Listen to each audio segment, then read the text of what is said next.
စီလီကိုကျိုးလဲလိုချင်ခရိုနိုနာကြီးလဲပတ်ချင်ဈေးလည်းရမ်းမများချင်ဒါဆိုဘယ်နိုင်ကောင်းလဲ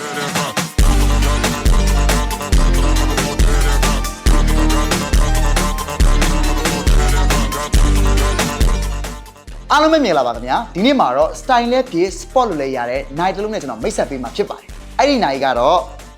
DN7314G ပဲဖြစ်ပါတယ်ကဲဒီ night လေးကိုလက်မှတ်ပိတ်ရင်ဘယ်လောက်မိုက်လဲဆိုတာကြည့်လိုက်ကြရအောင်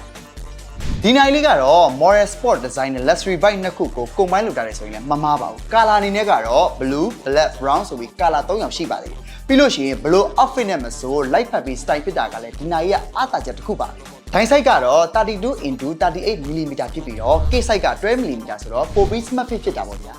ဒီနိုင်လေးကတော့တော်တီး3လုံးနဲ့ဖွဲ့စည်းထားတာဖြစ်ပြီးတော့ဒိုင်းအတွဲဘက်မှာဆိုလို့ရှိရင်ကျွန်တော်24 hour format ပါမယ်အောက်ဘက်မှာဆိုလို့ရှိရင် second တွေကိုပြပေးနေတဲ့ဒိုင်းကွယ်လေးတွေပါမယ် stock wet တွေပါရှိမှာဖြစ်ပါတယ်သူရဲ့ water resistant ကတော့ 380 ဖြစ်ပြီးတော့ကျိုးကတော့ဆီလီကွန်နဲ့ပြုလုပ်ထားတဲ့အတွက်ကြောင့်မို့လို့ပျော်ပြောင်းပြီးတော့ဝစ်တဲ့ခါမှာလည်းတတ်ရှိစေမှာဖြစ်ပါတယ်